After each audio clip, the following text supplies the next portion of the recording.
So my name is Todd Montgomery. I work for a company called Kazing as an architect type, but I actually do write code pretty much every day. And my background is I spent quite a number of years working on high performance networking in the capital markets. So if you've heard of HFT or you've heard about algorithmic trading, stuff like that, basically was doing the networking side of that for many years. So my background is really as a network geek, design many protocols, really enjoy this kind of stuff. So today, I wanted to provide you with the most buzzword-worthy title I could probably do. I left out several things that I could probably have integrated, but you got to keep it somewhat realistic. It's really about change. If you look at what we are looking at from the networking side, it really is the only constant is change. This is, if you've ever heard that quote, the only constant is change, it actually comes from a Greek philosopher. This is one of the translations of it, but it's been used and abused quite a bit. So we actually do have a lot of different things that's going on, and my job today is only to show you what is out there and sort of what the pros and cons may be and how to sort of weigh it.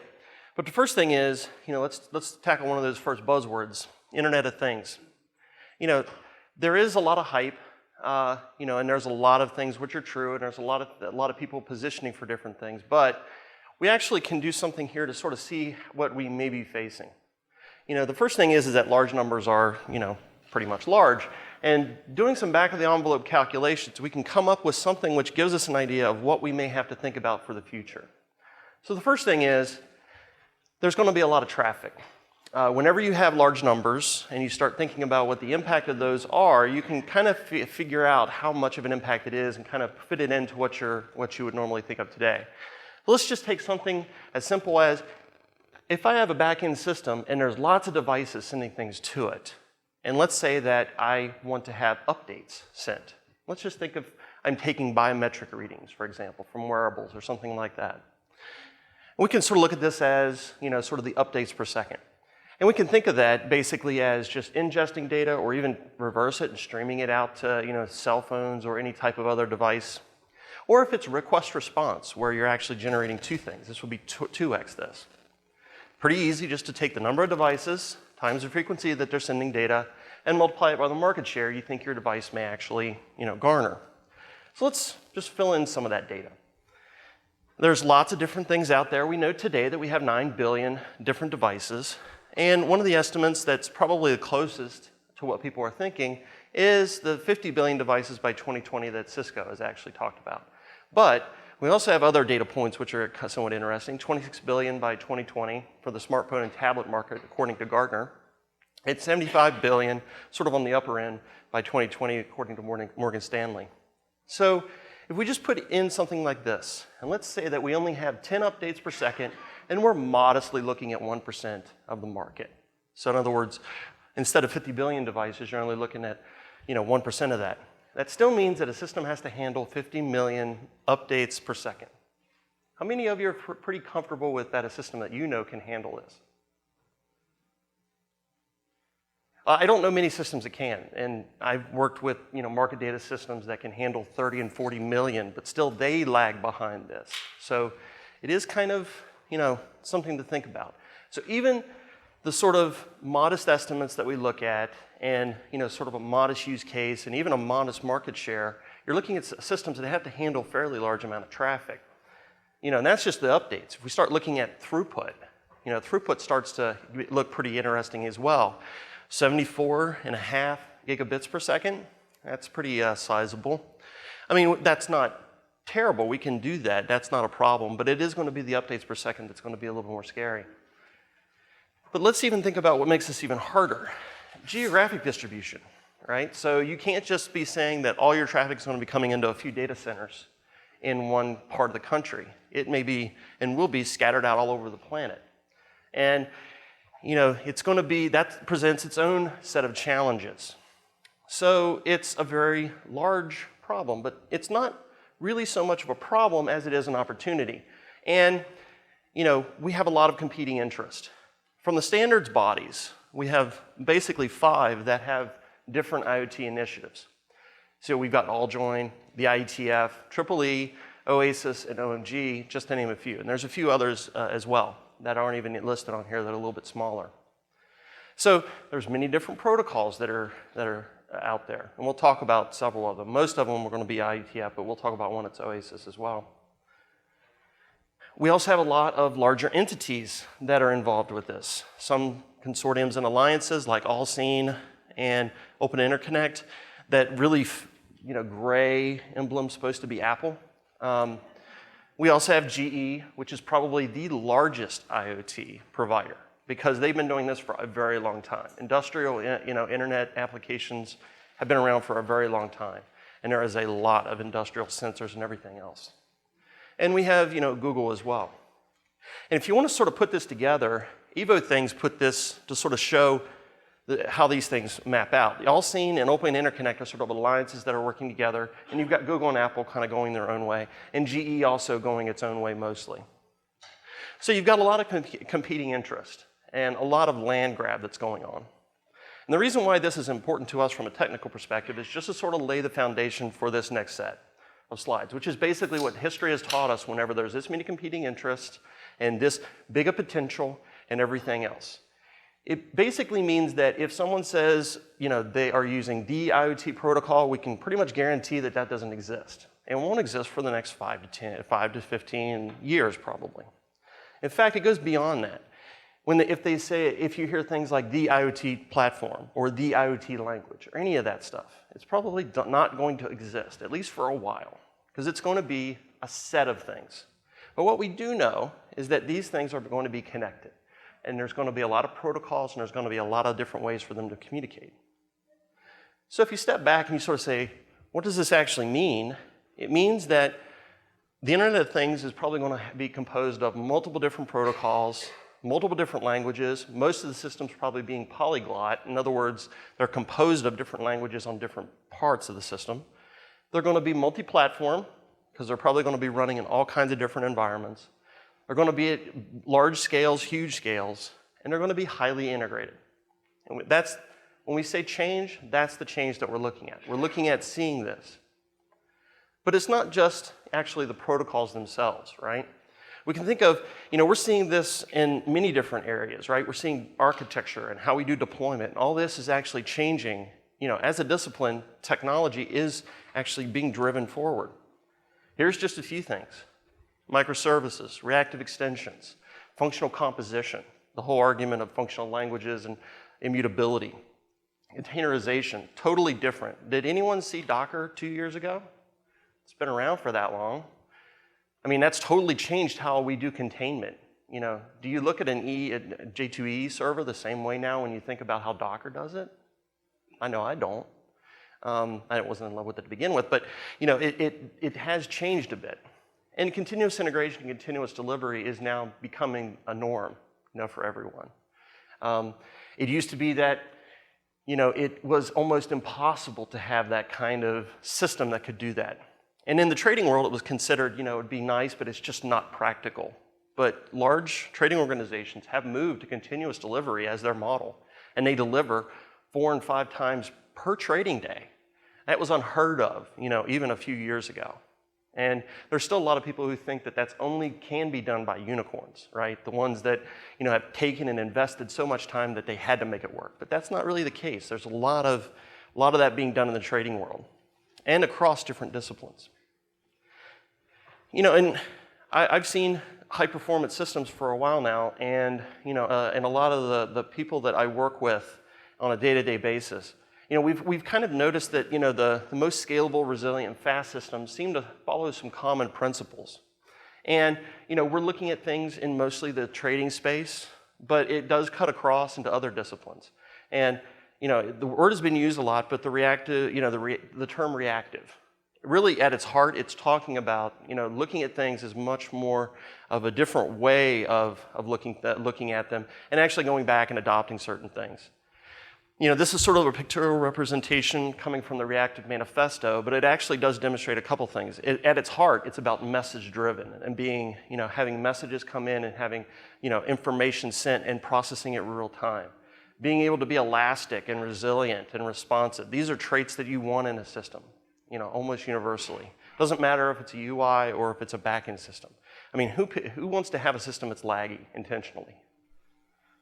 Don't think so. But, sort of postulate this, as we have this rapid change and sort of as the demands have been changing, the protocols of interaction, sort of how components communicate with one another, the protocols they use and everything else, it should really matter. The days of just using one protocol to rule them all is, it's here in many cases, but there's a lot of places where things fall down. And I just want to point some of those things out. So you should think about the protocols that are used in the interactions as being just as important to like what you would normally think of as the data structure or the schemas in a system, because they can have that big of a difference. So, we'll cover what a protocol is. And I always put this up because the definition of a protocol is something that I think is incredibly important. We usually think of the first definition, which is basically, the treatment, especially the formatting of data. That's the traditional way that we normally think of protocols. But that second definition actually is very important. The strict adherence to correct etiquette. How many of you have done REST or done HTTP? Good. There's right ways to do that and wrong ways, right? The wrong ways are, people have tried it, they've come into these different problems, and so we try to avoid those ways, right? And the right ways are the ones that seem to have, sort of naturally evolved. That's etiquette, okay? You can still do a lot of different things with HTTP 1.1. You can do a lot of different things with it. You can position different things. You can do versions in the URL, although most people don't. You could do accept headers, things like that. You can do a lot of different things. But there are certain things which work better. Right? They just have much better, results. And that's etiquette, and what it comes down to. REST is almost exclusively about etiquette, and it's actually a good thing. So let's take a look at where we're coming from. Where we are today is we have a set of protocols that are out there. Really one that is the predominant one that we use every day. We write systems for it, and it's exactly what you think. It's HTTP. How many of you know that in June last year, actually, HTTP was redesigned? The IETF put out 10 new documents that specify and re-clarify all the different things with HTTP 1.1. Now, the reason for this is, well, you had a RFC 2061, 2068, all the way up to 7230. There's a lot of documents that got generated then, and they learned a lot of things. And they learned a lot about what the correct etiquette was. And some of that got into the documents, but there was a lot of bad practices that people had done. Some proxy vendors had done some really obnoxious stuff, within trying to provide certain capabilities, kind of violating certain intents, but not the letter of the spec. And there was a lot of different ways that things were being handled that were creating issues. So the Internet Engineering Task Force said, we're going to nail down some of these and make some of this a little cleaner. And so that's what they did in June. Finally getting these documents out. But let's think what we have with HTTP. So this is a diagram. It just basically shows requests and responses, and we can think of these as emitting events, so they can be, sort of reactive in the way that, they're generating things that we can react to. It's synchronous request response. In other words, there is sort of that request, there's processing and a response. We can't send another request until that's handled, those kind of things. But we do have the ability that we can kind of send these things in opposite directions if we want to. So it can be bidirectional, kind of, but we can only send in one direction at a time, which is kind of restrictive. And this does hamper what you can do with it from the protocol perspective. Now you can get around some of this at the application level just by how it's exposed, but you still are constrained by what the application, what the protocol can do underneath you. But there's other things here. So it's ASCII encoded. It's very synchronous. In other words, request and response, they are somewhat tied together. And it encourages, because of that, the use of many TCP connections. When you have many TCP connections on a general internet, they have to share between them, and they do have certain behaviors that are actually good, but it does mean that applications have to suffer some of the drawbacks of that sharing. In certain environments, this is extremely bad, like trading, if you're latency sensitive, but in other environments, it's quite fine. These are things that have really prohibited some types of usage within enterprises. And in fact, web services kind of evolved to actually take care of that. So if you look at some of the web services that are out there, that specification, there's seriously a lot of them. And a lot of them look very similar to one another. And sending requests, and then sending responses, and having those two things separate then allows you to sort of get outside a little bit of that box, but you're still somewhat constrained by it. It means you can take a synchronous request and a synchronous response, and together you can kind of have an asynchronous request response. It is kind of a hack. It does work well in most cases, but it is limiting. So I've been putting down HTTP for a while now, and I can't quite help it because it is kind of, from a networking design, kind of bad, but it is the most successful protocol ever.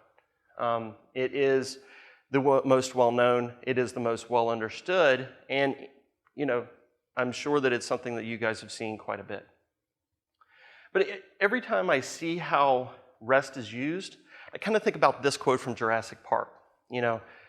It's sort of, just because you could use it doesn't mean you should. In many cases, it'll do the job just fine. In others, it won't. So this is the same thing with any protocol or a data structure or a schema. Just because you could do it doesn't mean that you actually should. There are pluses and minuses to everything. But I want to show you something which is kind of interesting. How many of you know that the Internet of Things protocol started back in about 1998 with the hypertext coffee pot control protocol? So this is an RFC 2324, and it was extended, to do teapots as well in RFC 7168. Its purpose is to a protocol designed, expressly for the brewing of coffees. It is basically a protocol which, as I said, April 1st, 1998. And the best thing about this is it has errata. So someone's actually worked with this enough that they have found problems with the spec. That's awesome.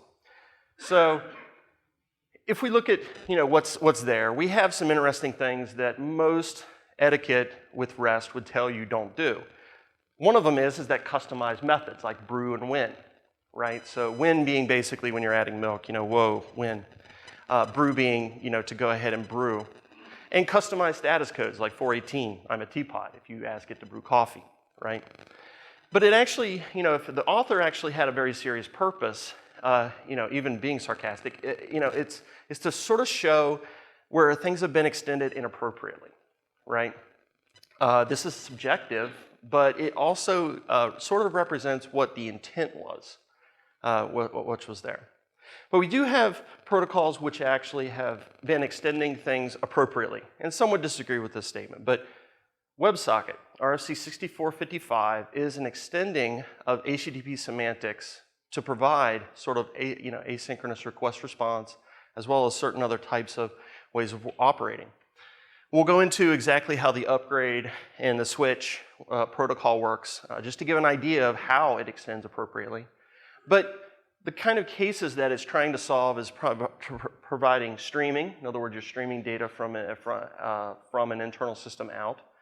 Being able to ingest as well, which is pushing data into a system, asynchronous request response, and basically, it's really full duplex asynchronous. Think of it as TCP over the web. You can think of it like that.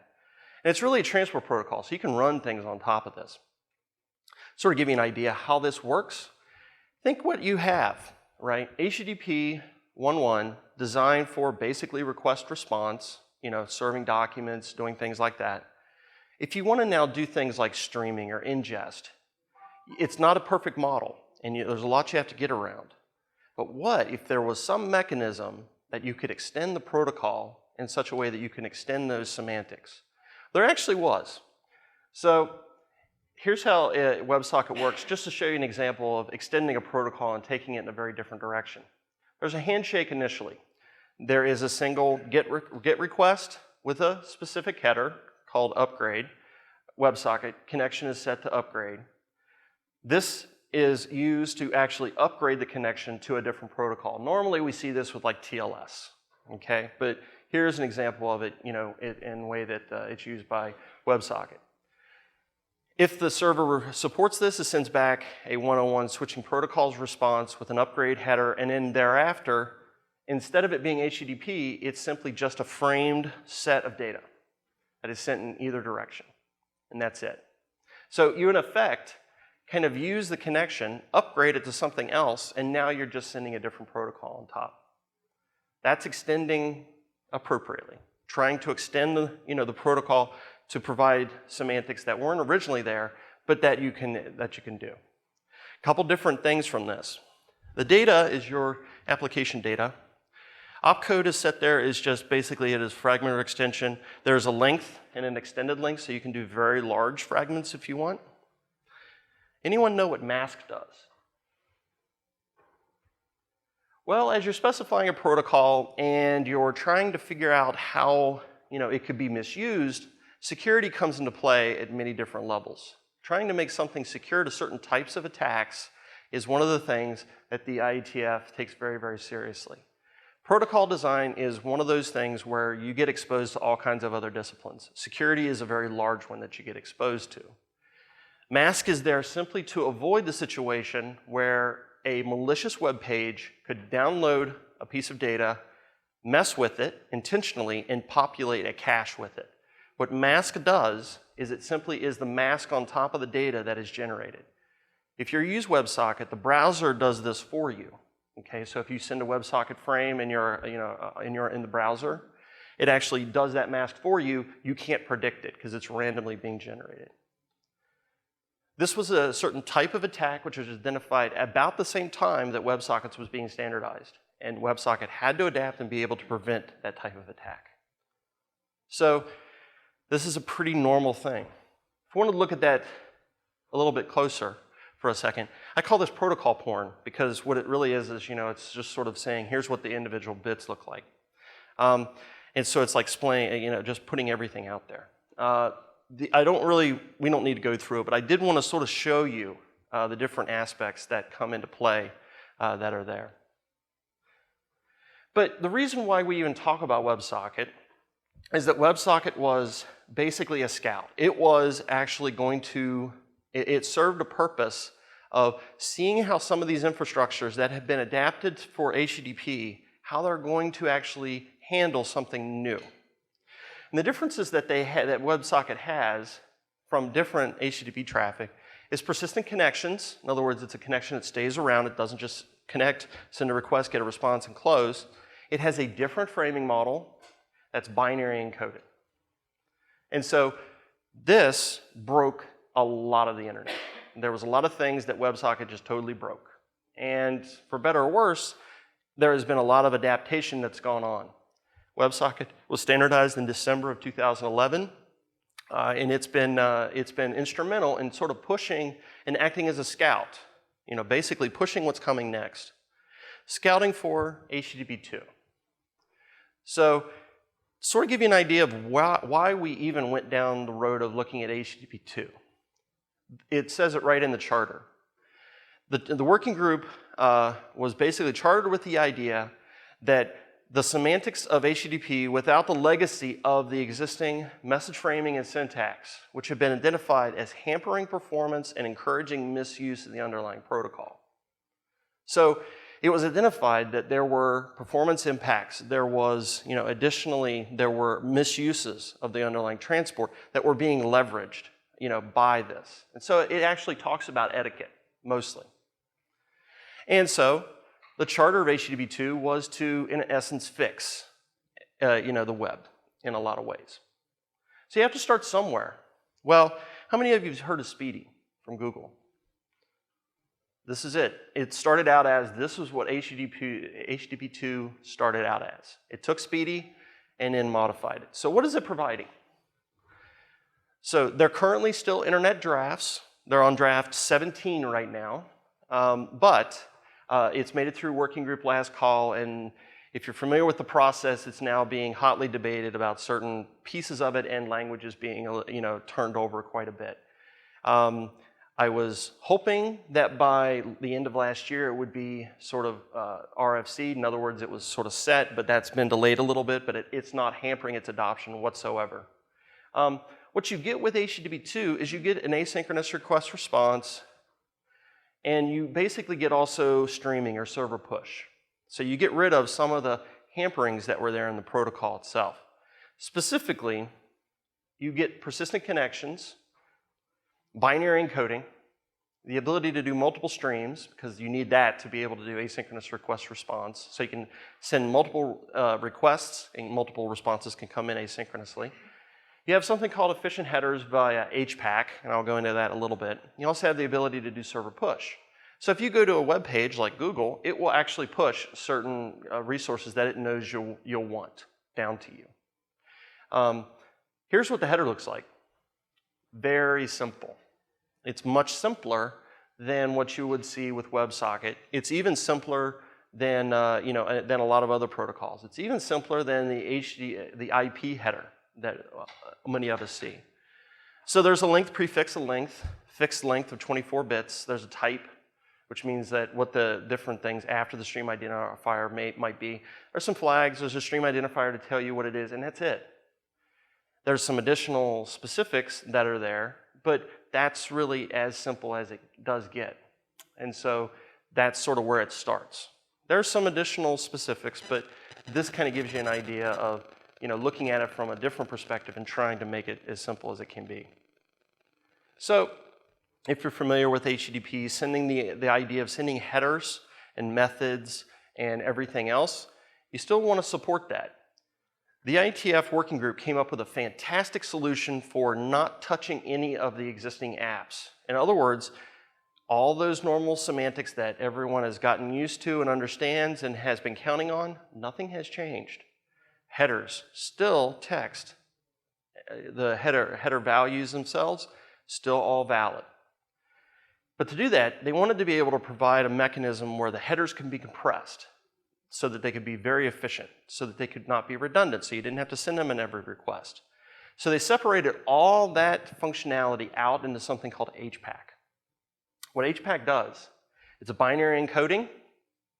It Huffman encodes the different fields and adds them to a dynamics table. There's also a static table. And in fact, when you think about it, the method, whether it be a get or post or delete or whatever, it's simply just another header type because it's method, right? It's what method is it? So putting all of that, together. So it's on its 12th version. It is separate. There are multiple implementations of just HPAC. HPAC itself can be used in many different ways. It is used and integrated in with many different implementations. So, HTTP2's out there. There is, a lot of different reasons why you might want to think about looking at it. But let me just give you an idea of how many implementations there are.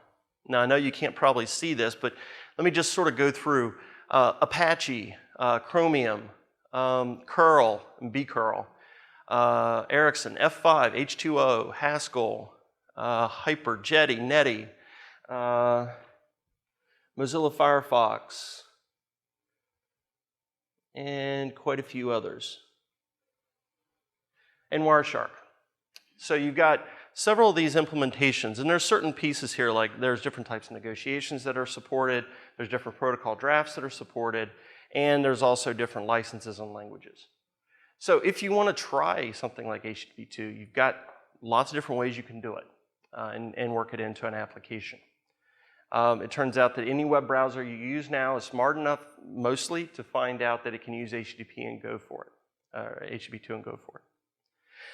But the IETF is one that, and a lot of standards organizations are like this. They don't put all their eggs in one basket, right? HTTP2 is kind of looking at bringing more performance and trying to fix some of the problems that the web has had for many years. But it's not looking at the whole problem. If we sort of look back at IoT, some of these changes are good for IoT, some of them aren't for HTTP2. But the IETF actually put a working group together called the Constrained RESTful Environments Group. And this is a very important protocol from an IoT perspective. And the constrained part is probably not what you would think. Normally if you say constrained and you're talking about devices, you're thinking, okay, memory constrained, sort of small CPU. No, that's not actually what it's talking about at all. It's a constrained IP network, limited packet sizes, high degree of packet loss, and may have substantial numbers of devices that are powered off at any time, periodically wake up for periods of time. How many of you know networks like that?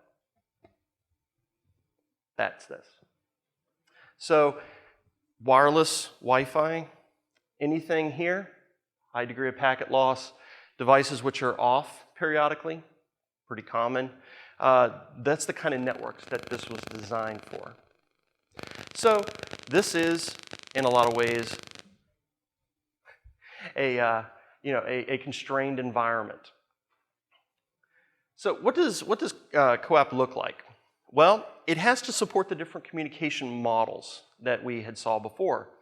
And it came out this summer, the standardized RFC 7252, and there's a few other RFCs for certain parts of it. It has to provide asynchronous requests and response, as well as basically doing it in each direction. And it also provides a publish and subscribe model. So it has as a protocol, has to handle quite a few different things. But notice that it's coming out of the Constrained RESTful Environments Working Group, right? So in that case, we actually have that RESTful part of it. What does that mean? Well, from the beginning, they looked at it as they wanted to provide, in effect, an HTTP mapping. What this means is all the different REST things that you would normally think about map directly right on. You'd feel right at home, including things like resource discovery and linking, and all that should just be encapsulated in that behavior. It's a very different protocol in that it's not using TCP. It's using UDP. It can also run DTLS, which is UDP with TLS running on top. And there's a specification for running it over WebSocket for connectivity purposes.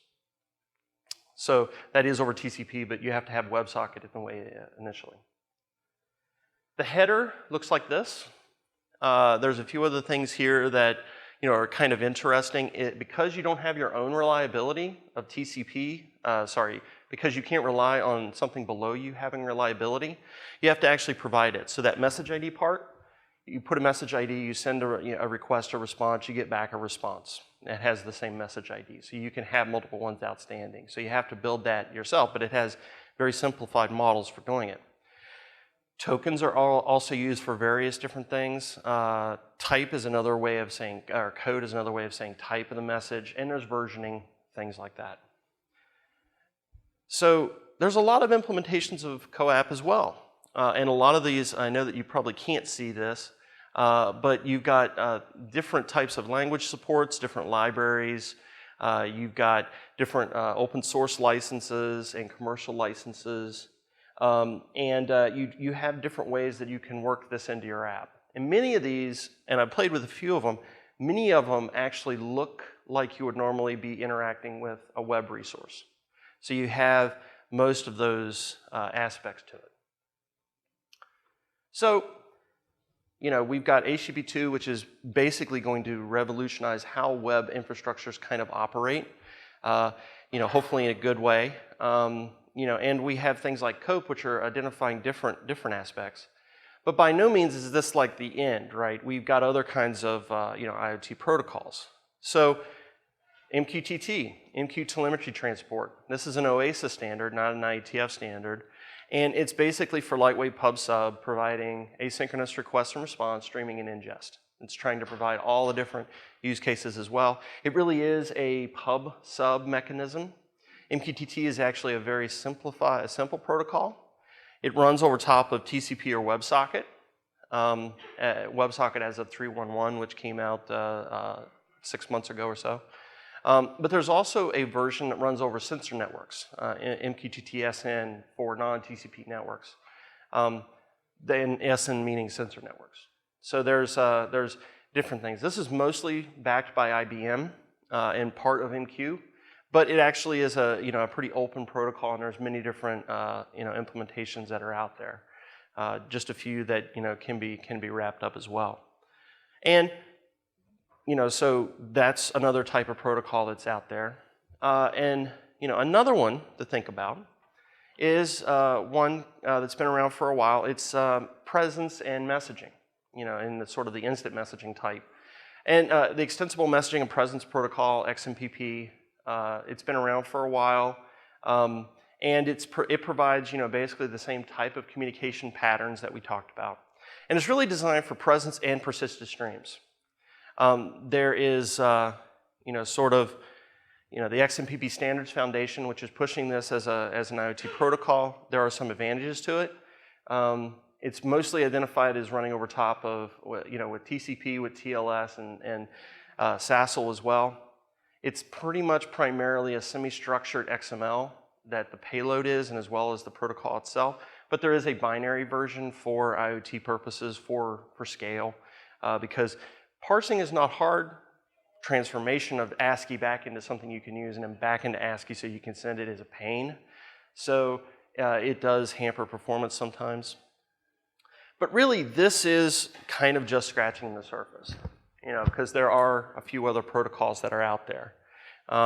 Just to sort of name a few, DDS, which is a data dissemination standard, mostly used in real time in the military, as well as in certain other real-time networks on the industrial side. WebRTC, which is getting a lot of attention. So protocols like stun and turn, which are part of that, and some of the ways that browser-to-browser communications are being looked at. A protocol that I'm involved with called AARON, which is mostly a high-performance messaging transport, for unicast and reliable multicast. But there's many others as well.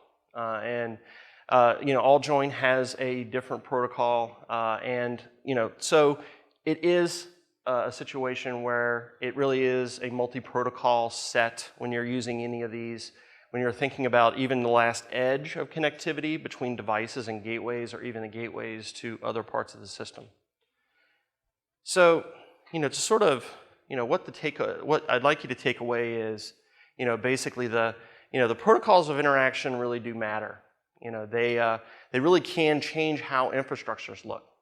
Web services was a big one, which changed a lot of infrastructure and really was something that leveraged a lot of different communication patterns. And to sort of think about it, we really should start thinking about protocols as being just as important as a data structure or a schema, right? Because the interactions that are there have a big impact on efficiency, and the data schema that is used in an application is just as important as how that data is being sent around, and the different protocols that are there. And we have a lot of experience with protocols that can be leveraged to solve certain common issues that come up. The IETF standards documents are a wealth of information.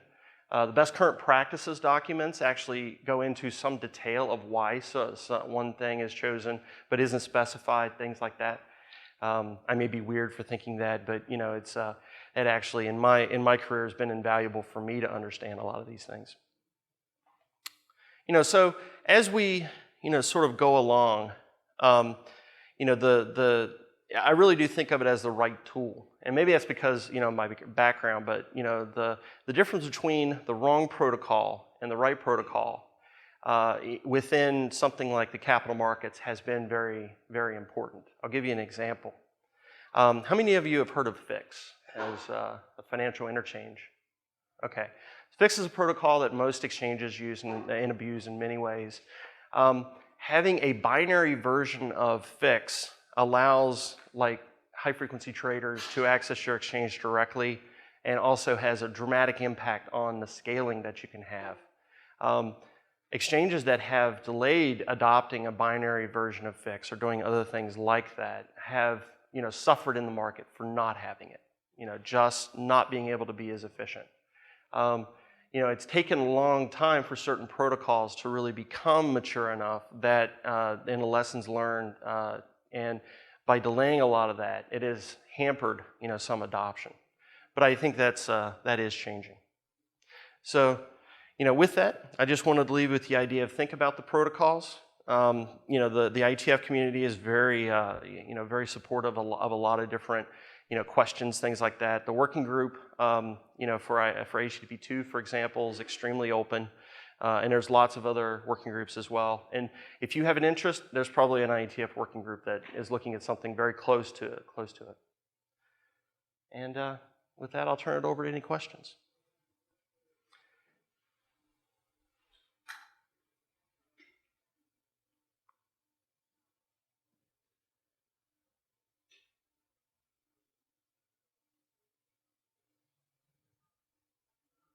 Yeah.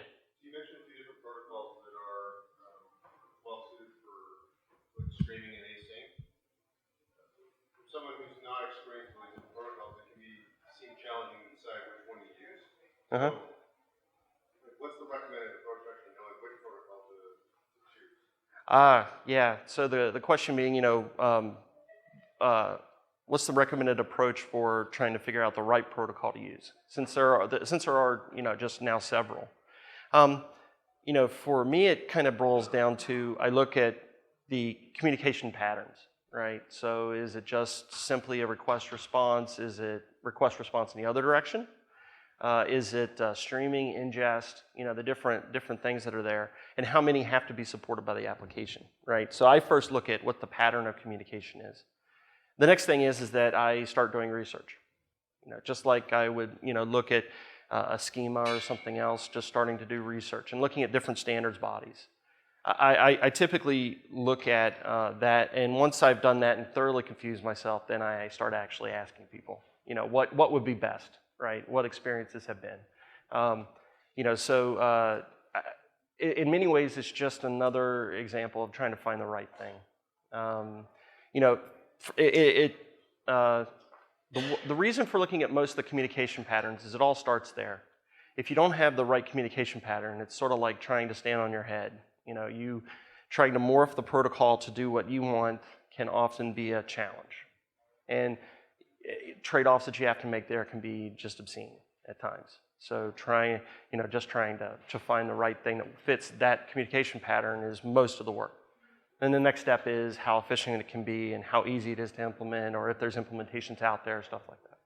I think actually HTTP2, because of the way it works and the way it can kind of be used, is going to be one that's going to be very successful in providing and solving many different cases now. Streaming, ingest, all that can be kind of supported. It depends on how abusive you need to get to the protocol itself.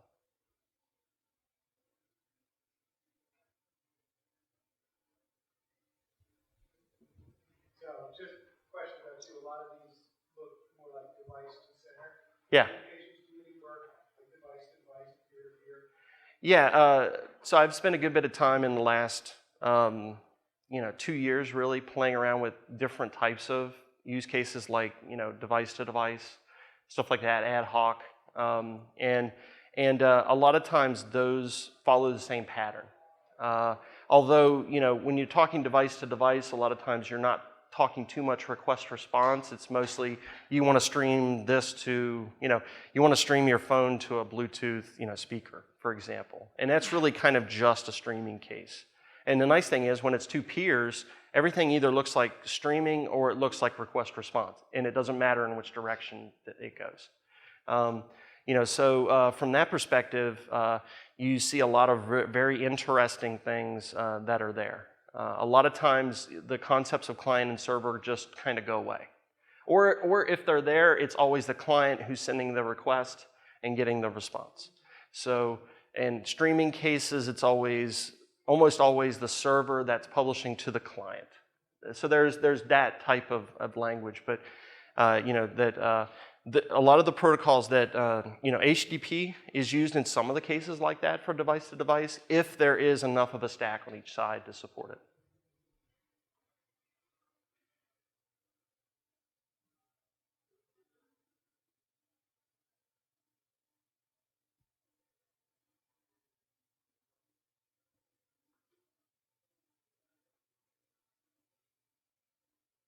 All right. Thank you.